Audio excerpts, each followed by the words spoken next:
नमस्ते दोस्तों। आज की कहानी है मुंशी प्रेमचंद की लिखी हुई एक मासूमियत से भरी दिल छू लेने वाली कहानी नादान दोस्त।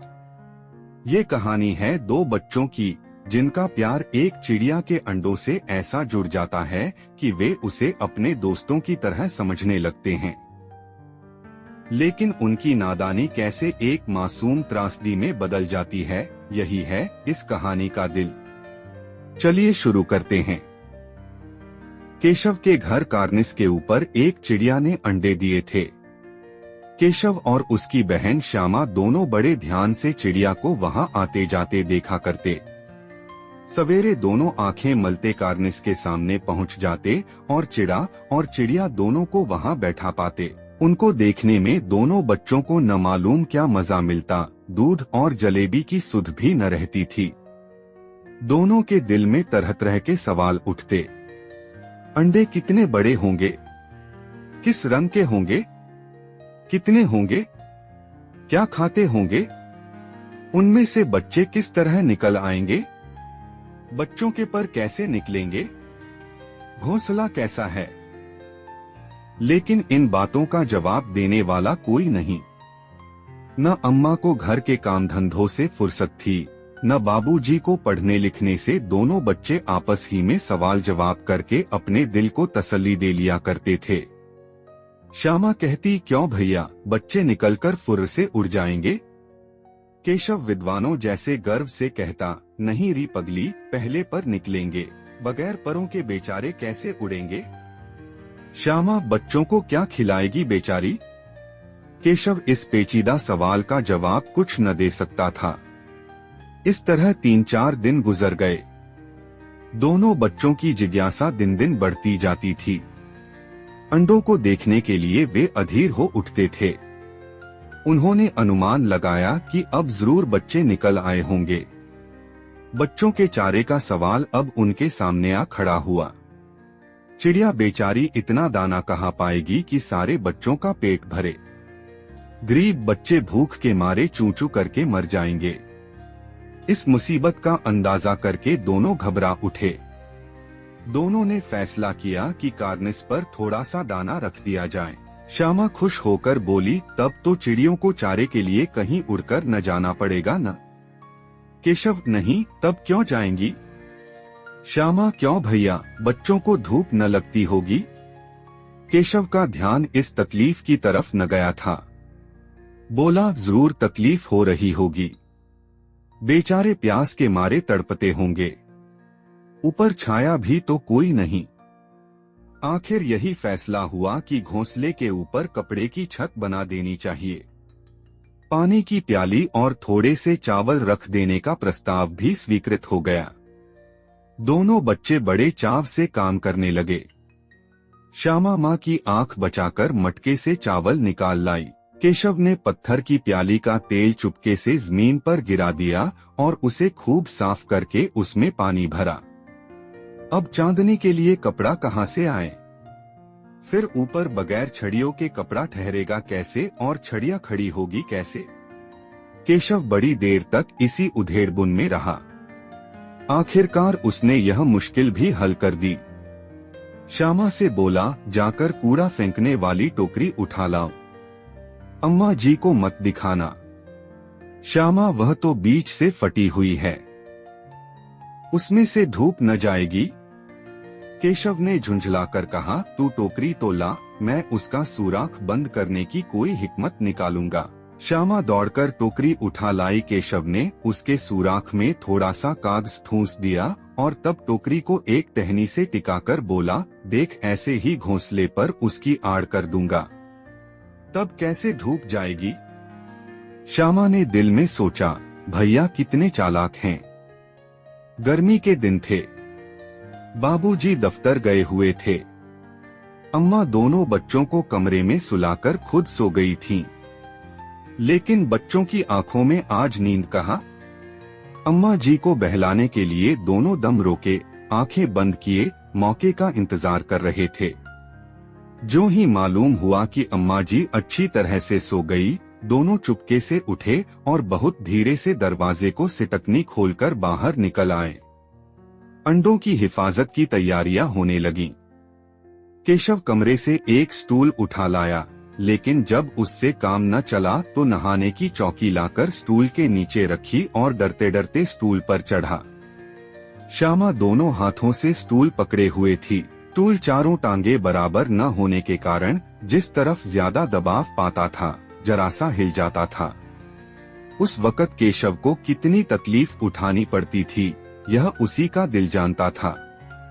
दोनों हाथों से कार्निस पकड़ लेता और श्यामा को दबी आवाज से डांटता, अच्छी तरह पकड़ वरना उतरकर बहुत मारूंगा।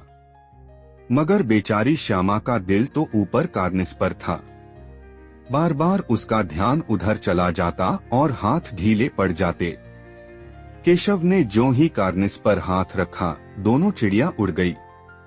केशव ने देखा कार्निस पर थोड़े तिनके बिछे हुए हैं और उन पर 3 अंडे पड़े हैं। जैसे घोंसले उसने पेड़ों पर देखे थे वैसा कोई घोंसला नहीं है। श्यामा ने नीचे से पूछा, क्या बच्चे हैं भैया? केशव, 3 अंडे हैं, अभी बच्चे नहीं निकले। श्यामा, जरा हमें दिखा दो भैया, कितने बड़े हैं? केशव, दिखा दूंगा, पहले जरा चिथड़े ले आ, नीचे बिछा दूं। बेचारे अंडे तिनकों पर पड़े हैं। श्यामा दौड़कर अपनी पुरानी धोती फाड़कर एक टुकड़ा लाई। केशव ने झुककर कपड़ा ले लिया, उसकी कई तह करके उसने एक गद्दी बनाई और उसे तिनकों पर बिछाकर 3 अंडे धीरे से उस पर रख दिए। श्यामा ने फिर कहा, हमको भी दिखा दो भैया।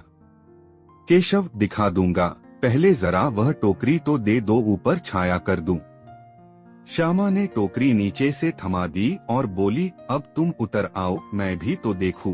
केशव ने टोकरी को एक टहनी से टिकाकर कहा, जा दाना और पानी की प्याली ले आ, मैं उतर आऊं तो तुझे दिखा दूंगा। श्यामा प्याली और चावल भी लाई। केशव ने टोकरी के नीचे दोनों चीजें रख दी और आहिस्ता से उतर आया। श्यामा ने गिड़गिड़ाकर कहा, अब हमको भी चढ़ा दो भैया। केशव, तू गिर पड़ेगी। श्यामान, गिरूंगी भैया, तुम नीचे से पकड़े रहना। केशव, न भैया, कहीं तू गिरगिरा पड़ी तो अम्मा जी मेरी चटनी ही कर डालेंगी। तू कहेंगी कि तूने ही चढ़ाया था। क्या करेगी देखकर? अब अंडे बड़े आराम से हैं। जब बच्चे निकलेंगे तो उनको पालेंगे। दोनों चिड़िया बार बार कार्निस पर आती थीं और बगैर बैठे ही उड़ जाती थीं। केशव ने सोचा, हम लोगों के डर से नहीं बैठती, स्टूल उठाकर कमरे में रखाया, चौकी जहाँ की थी वहाँ रख दी। श्यामा ने आंखों में आंसू भरकर कहा, तुमने मुझे नहीं दिखाया, मैं अम्मा जी से कह दूंगी। केशव, अम्मा जी से कहेगी तो बहुत मारूंगा, कहे देता हूँ। श्यामा, तो तुमने मुझे दिखाया क्यों नहीं? केशव, और गिर पड़ती तो 4 सर न हो जाते। श्यामा, हो जाते, देख लेना, मैं कह दूंगी। इतने में कोठरी का दरवाजा खुला और माँ ने धूप से आंखों को बचाते हुए कहा, तुम दोनों बाहर कब निकल आए? मैंने कहा न था कि दोपहर को न निकलना। किसने किवाड़ खोला? किवाड़ केशव ने खोला था, लेकिन श्यामा ने माँ से यह बात नहीं कही। उसे डर लगा कि भैया पिट जाएंगे। केशव दिल में कांप रहा था कि कहीं श्यामा कह न दे। अंडे न दिखाए थे, इससे अब उसको श्यामा पर विश्वास न था। श्यामा सिर्फ मोहब्बत के मारे चुप थी या इस कसूर में हिस्सेदार होने की वजह से इसका फैसला नहीं किया जा सकता। शायद दोनों ही बातें थीं। माँ ने दोनों को डांट डपट कर फिर कमरे में कर दिया और आप धीरे धीरे उन्हें पंखा झलने लगी। अभी सिर्फ 2 बजे थे। बाहर तेज लू चल रही थी। अब दोनों बच्चों को नींद आ गई थी। 4 बजे यकायक श्यामा की नींद खुली। किवाड़ खुले हुए थे। वह दौड़ी हुई कार्निस के पास आई और ऊपर की तरफ ताकने लगी। टोकरी का पता न था। संयोग से उसकी नजर नीचे गई और वह उल्टे पांव दौड़ती हुई कमरे में जाकर जोर से बोली, भैया, अंडे तो नीचे पड़े हैं, बच्चे उड़ गए। केशव घबराकर उठा और दौड़ा हुआ बाहर आया तो क्या देखता है कि तीनों अंडे नीचे टूटे पड़े हैं और उनसे कोई चूने की सी चीज बाहर निकल आई है। पानी की प्याली भी एक तरफ टूटी पड़ी है। उसके चेहरे का रंग उड़ गया। सहमी हुई आंखों से जमीन की तरफ देखने लगा। श्यामा ने पूछा, बच्चे कहाँ उड़ गए भैया? केशव ने करुण स्वर में कहा, अंडे तो फूट गए। श्यामा, और बच्चे कहाँ गए? केशव, तेरे सर में देखती नहीं है, अंडों में से उजला उजला पानी निकल आया है। वही तो 2-4 दिनों में बच्चे बन जाते। माँ ने सोटी हाथ में लिए हुए पूछा, तुम दोनों वहाँ धूप में क्या कर रहे हो? श्यामा ने कहा, अम्मा जी, चिड़िया के अंडे टूटे पड़े हैं। माँ ने आकर टूटे हुए अंडों को देखा और गुस्से से बोली, तुम लोगों ने अंडों को छुआ होगा। अब तो श्यामा को भैया पर जरा भी तरस न आया। उसी ने शायद अंडों को इस तरह रख दिया कि वह नीचे गिर पड़े। इसकी उसे सजा मिलनी चाहिए। बोली, इन्होंने अंडों को छेड़ा था अम्मा जी। माँ ने केशव से पूछा, क्यों रे? केशव भीगी बिल्ली बना खड़ा रहा। माँ, तू वहाँ पहुँचा कैसे? श्यामा, चौकी पर स्टूल रखकर चढ़े अम्मा जी। केशव, तू स्टूल थामे नहीं खड़ी थी। श्यामा, तुम ही ने तो कहा था। माँ, तू इतना बड़ा हुआ, तुझे अभी इतना भी नहीं मालूम कि छूने से चिड़ियों के अंडे गंदे हो जाते हैं। चिड़िया फिर उन्हें नहीं सेती।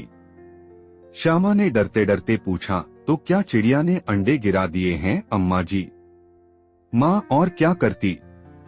केशव के सिर इसका पाप पड़ेगा। हाय हाय, 3 जाने ले ली दुष्ट ने। केशव रोनी सूरत बनाकर बोला, मैंने तो सिर्फ अंडों को गद्दी पर रख दिया था अम्मा जी। माँ को हंसी आ गई, मगर केशव को कई दिनों तक अपनी गलती पर अफसोस होता रहा। अंडों की हिफाजत करने के जोग में उसने उनका सत्यानाश कर डाला। इसे याद कर वह कभी कभी रो पड़ता था। दोनों चिड़िया वहां फिर न दिखाई दी। तो दोस्तों, यह थी आज की पूरी कहानी। आपकी क्या राय है? कमेंट में जरूर बताइए। अगर आपको वीडियो पसंद आया हो तो इसे लाइक करें, शेयर करें और हमारे चैनल को सब्सक्राइब करना न भूलें। बेल आइकन दबाएं ताकि आपको हमारे नए वीडियो की नोटिफिकेशन सबसे पहले मिले। मिलते हैं अगले वीडियो में, तब तक के लिए जय हिंद, धन्यवाद।